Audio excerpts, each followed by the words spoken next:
Yes. You can close the video now if you only care for the conclusion and not the process of getting there.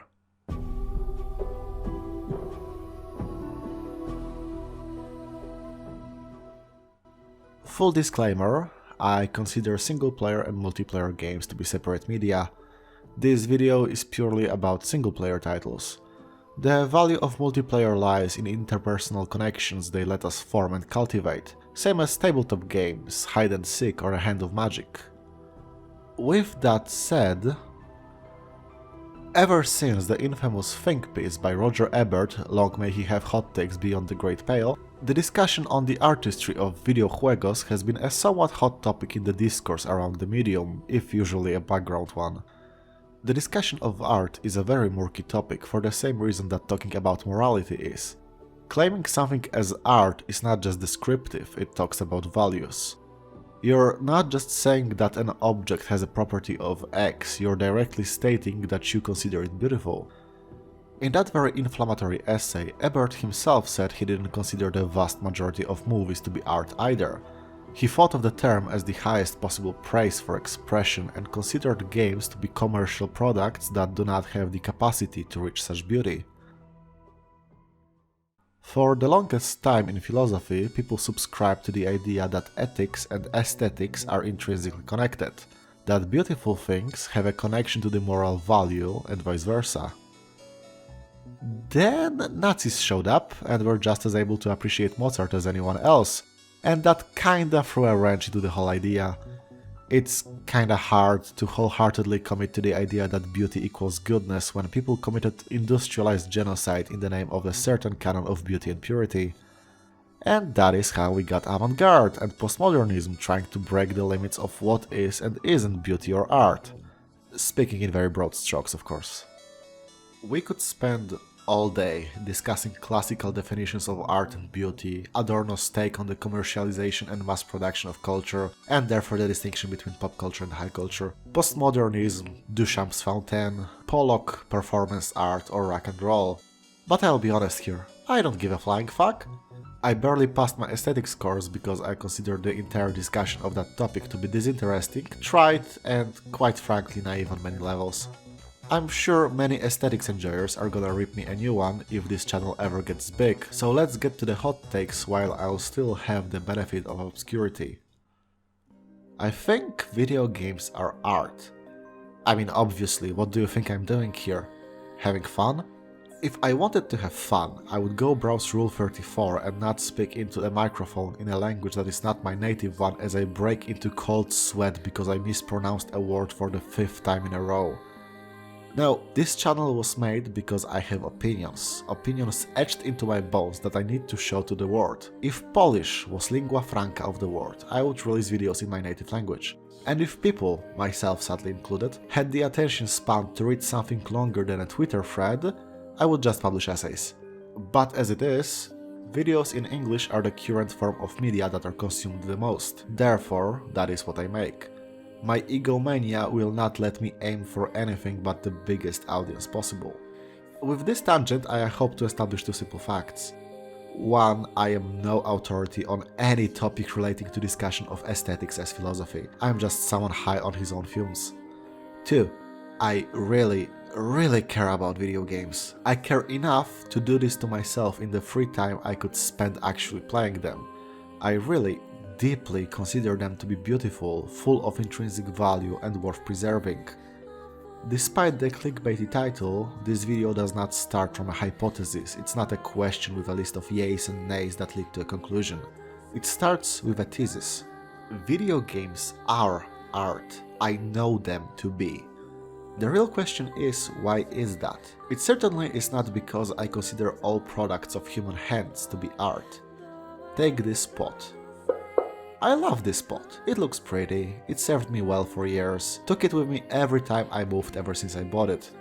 I would be pretty bummed if I lost it or it broke. This pot is not art. And this isn't because it is mass-produced, so are video games, movies and books, and I consider all these to be art. I do not feel anything for the design of this, the design that was reproduced infinitely to make other copies of this pot on the aesthetic level. It's nothing but an object. And so would be a unique, one-of-a-kind pot I bought for $1 million if I ever decided to do that with my money after shitting my brain out one unassuming morning. The aesthetic value does not lie in labor. Not to say I'm not thankful to whoever made this pot slaps. I would buy it again. It also doesn't lie in evoking an emotional response because, let's be honest, everything in our mundane lives does that. I'm not about to consider my shaky employment status to be work of art because it makes me want to vomit my guts out every now and then. I also don't think this pot is devalued because it's an everyday use item. Now more than ever, we are surrounded by art at every turn, and quite honestly the notion that art is something unique and can be useful is classicist bullshit. So we come back to the core question: what is art? And I think I need to write my own definition here to be satisfied with this video in any capacity. As far as my limited aesthetics knowledge goes, this is the first time this has been formulated in such a way, but again I barely passed, and I doubt a video by a YouTube nobody is gonna enter the canon of literature on theories of art, so here goes. I'm going to be heartless and apply a psychological approach to this. Art, just like anything else we do, is aimed towards satisfying a certain need. Whether it manages to do that or not is a different issue altogether, but that's a problem all of humanity faces with all of its vices, compulsions and other such things. Art fulfills the need for a spiritual dialogue. Well, dialogue implies a verbal back and forth, so let's say communication instead. Art fulfills the need for spiritual communication. There we go. This of course raises further questions. What do you mean spiritual? If it's a form of communication, can't we just talk directly with other people? Well, I would say that my personal definition of spirituality is rather broad, perhaps ironically. It has to do with faith, but faith does not necessarily have to relate to the religious sphere. While it can, and indeed I believe that is why most artistic output of old was made around the topic of divinity and myth, it can also be faith in things like human decency, or the belief that you have the capacity to love another person, or that all Mondays are gonna be alright. Or the reverse of that. Pessimism is still a form of faith, a set of ideas held based on feelings alone, not following a cold, empirical line of thought of event A leads to consequence B. And faith is a private matter, or at the very least not something that can warm into everyday conversation very easily.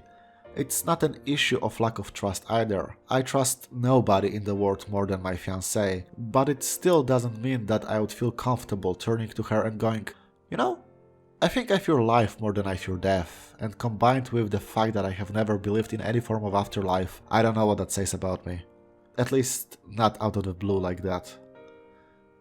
But art, both in the act of creation including performance and appreciation, can be that starting point.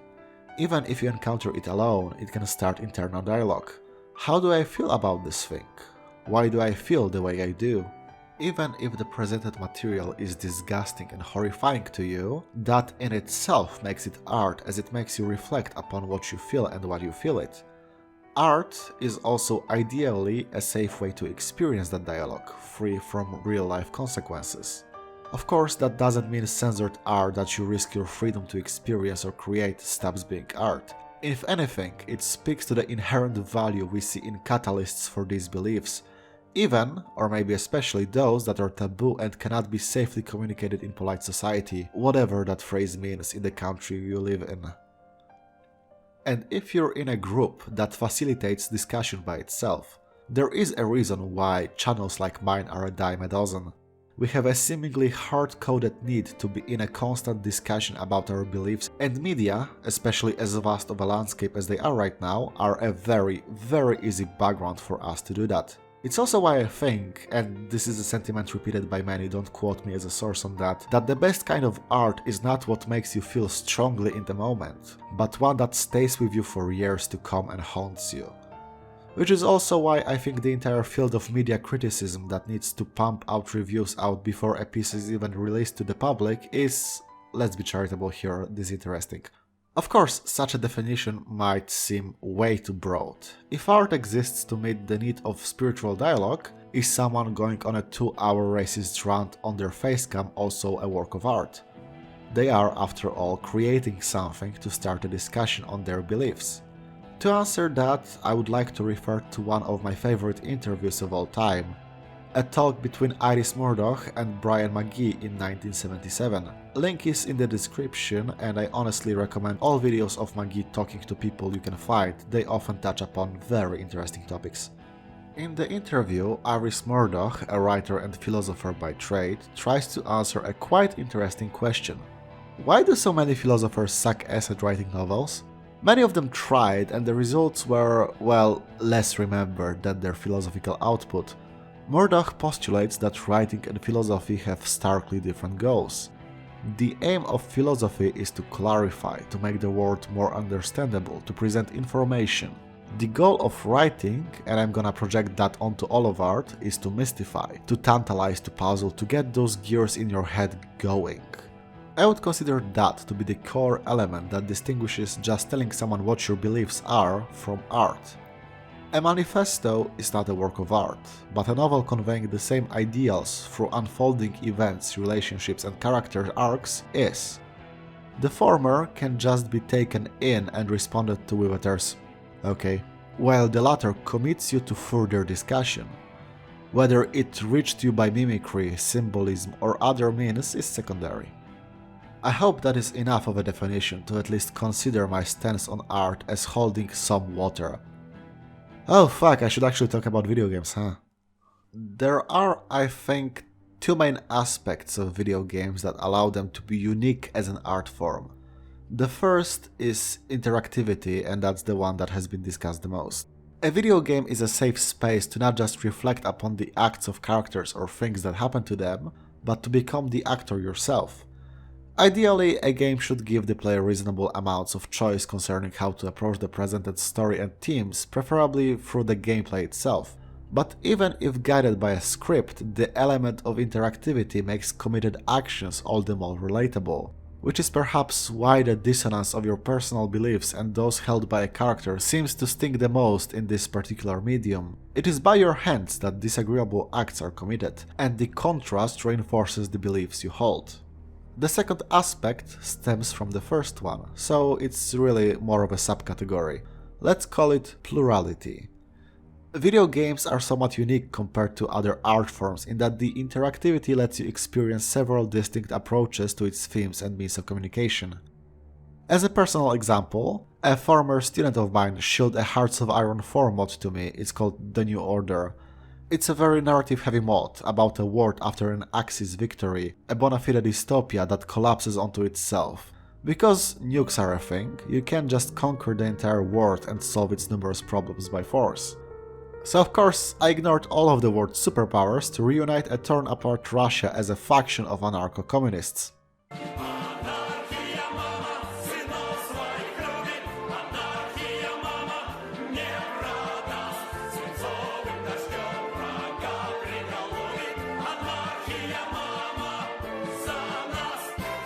And when that was done, and I was satisfied with bringing freedom and equality to people who I am close to culturally, I decided to try another faction.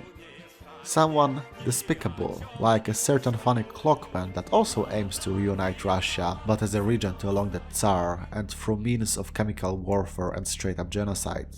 And on my way to that goal, I, of course, had to trample all over the ideals and hopes of people I sided with originally. In traditional narratives, things are set in stone, events happen, and by the very nature of how time works, they are in the past. Even if you have a work that considers several different viewpoints at the same time, like the Song of Ice and Fire or Rashomon, events cannot diverge so much as to create completely different realities. Of course, what-if scenarios can exist, but they are, by their nature, separate works in themselves. But a game, through its interactivity, can contain several perspectives and outcomes in itself.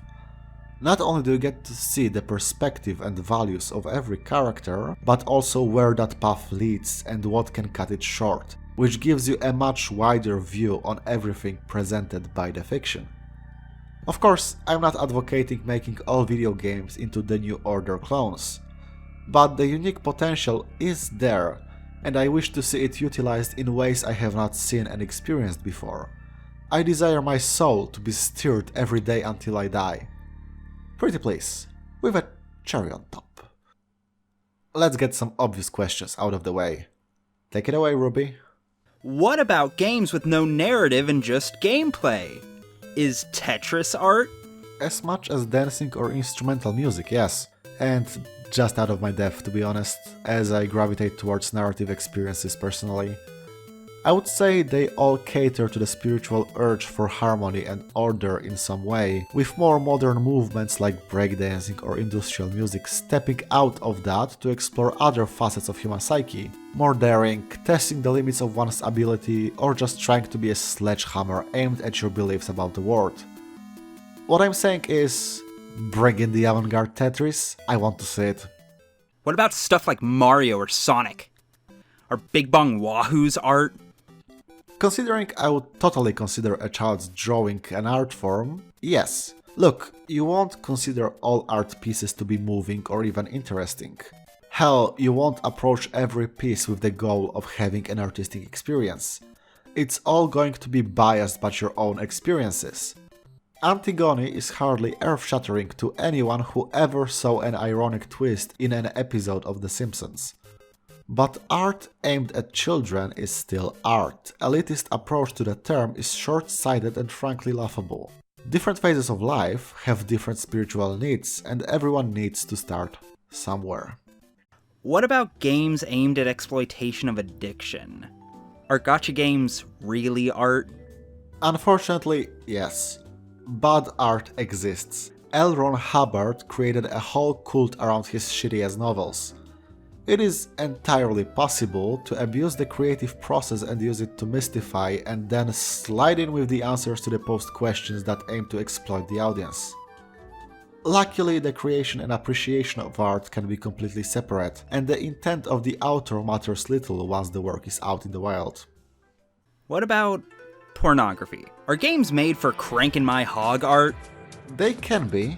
I think it generally depends on whether or not there is anything in it to mystify you, even theoretically. There is artistic pornography out there in other media, works that can make you question beliefs about your own sexuality or reinforce them. Sexuality in general is a very important aspect of human psyche that gets omitted a lot in highbrow discourse because ew, naked people. But sometimes it's just people fucking, and there is nothing to it after your urge is taken care of. I'll concede as much. So, in conclusion, art is ever present, and it includes video games, at least by the definition I found myself gravitating towards over my life. Any arguments against it are akin to throwing out the baby with the bathwater and would reduce art as category to a narrow margin of what is already considered art by prevailing definitions. I needed to get this goblin out of my brain because the level of discourse seen on social media would kill me one day otherwise. Is adding fuel to the fire of pointless discussion punk? Probably not, but I have other videos in the pipeline, so stay tuned. Huge thanks to Ruby from Codex Entry for helping me not talk with myself. Check her channel out, she makes good stuff. I'm in one video there too. And of course, huge thanks to my supporters on Patreon, now visible on the screen. They make videos like this possible, and there is more to come. Cheers.